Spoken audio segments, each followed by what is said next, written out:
אנחנו מתפללים לשלומם של החיילים, שגם הם ישובו הביתה בשלום מן הקרב. זו המציאות של מדינת ישראל במאה הימים האחרונים. זה יכול להיות 4-3-3, שרפאלוב, סייף וחלילי מאחורי דין דוד, וזה גם יכול להיות 3 בלמים, כשפיינגול הופך להיות בלם שלישי, כי מכבי פתח תקווה משחקים עם 3 בלמים. כן, גם שינוי בין הקורות, וגם במרכז הקישור, זרגרי ויהושע עם ג'אבר, שלישייה שתצטרך להתמודד עם הקישור הכישרוני של מכבי חיפה.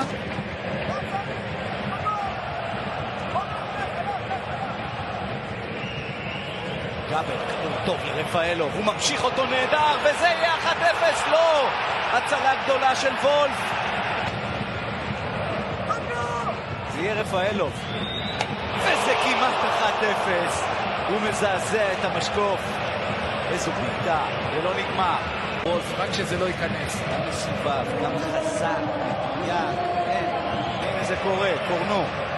ועכשיו העונש יכול להיות גם במזומן, מה שנקרא. ענן חלילי, לליאו רפאלוב, בום!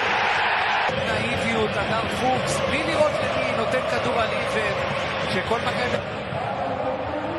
קני סייף, עצר, כדור טוב, 2-0! ענן חלילי! הוא יעב בשמאל, שער עם טכניקה מושלמת ברגל החלשה שלו.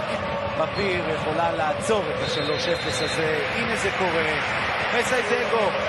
רצה פתיחה, לוחצת, אז רפאלוב אמר, היום ייקח טיפה יותר זמן. יש נבדל קטן של קני סייף, ובואו נראה את עידן טוקלומטי, בורח לגולדברג, יכול לעשות פה 2-1, והצלה גדולה של שריף קיוף. לקח פה גול השוער של מכבי חיפה. תראה איך הוא רואה את המשחק, נותן בין שני הבלמים את הכדור לטוקלומטי. סיבוב נהדר. וסוף סוף אנחנו רואים למה טוקלומטי הוא כזה פוטנציאל. מסתובב נהדר, עם כדור יותר מהר מהבלמים בלי הכדור, אבל קיוף ביציאה נהדרת. הזכיר את ההצלה של וולף לדין דוד. עלי מוחמד. זה כדור מעניין כי חלילי פותח מבערים, מוסר לדין דוד, זה חייב להיות השלישי. איזה כדורגל מושלם של מכבי חיפה. האומללה, 0. מכבי פתח תקווה עם הנאיביות שלה משאירה פעמיים הערב את מכבי חיפה למשחק מעבר, היא מתפרצת, נותנים שטחים לחלילי לקבל כדור בסמי עופר, מה הוא יעשה איתם אם לא גולים? אז השער הזה ייבדק עם דין דוד לא בנבדל, אבל הנאיביות של מכבי פתח תקווה תגרום לה כנראה לתבוסה גדולה היום, ומכבי חיפה, חלילי, מוחמד עם כדור ענק מאחורי הגב של אינדי, אי אפשר להשוות את המהירות של חלילי לשטח עם אינדי. הוא מסדר לדין דוד גול כאן ופשוט, ששוב בדק גם שהוא אכן בקו אחד ולא בנבדל.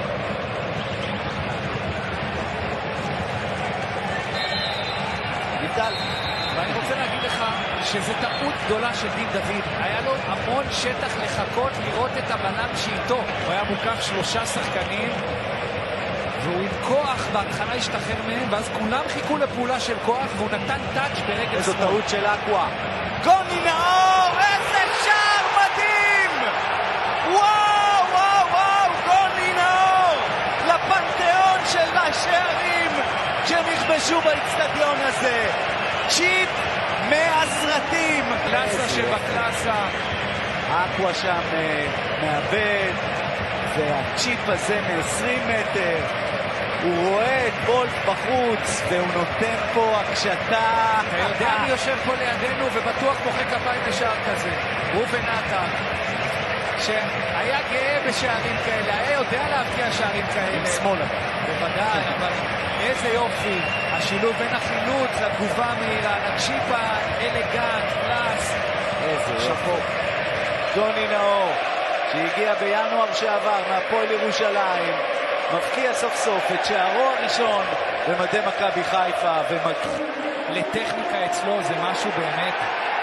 רפאלוב לפוטגורנו, והנה הרביעי, דין דוד, בוודאי שכן. את זה דין דוד באמת כבר לא יכול להחטיא, אין הגנה למכבי פתח תקווה. תומר לוי שנכנס לפני 10 דקות, נפצע, והוא מסמן לספסל שהוא לא יכול להמשיך. אז 10 שמשחק, פער של משחק זה כלום במאבק אליפות. בוא נראה רגע, אולי נראה חמישי. דין דוד. שון גולדברג בנבדל, השער החמישי נפסל. דין דוד היה בנבדל. כבר שער שני שנפסל הערב למכבי חיפה. גם יותר מזה, בואו נראה את זה שוב. אין פה נבדל, הבלם עומד באותו קו. מוני הגנה, מכבי פתח תקווה עוברים, אבל כנראה לא עוברים. ועוד מכבי חיפה נותנת להם גולים בתוך הרחבת גול, 5-0. הניצחון הגדול ביותר של מכבי חיפה בעונת 23-24, 5-0 מהדהד של הירוקים מול מכבי פתח תקווה האומללה. מסיידגו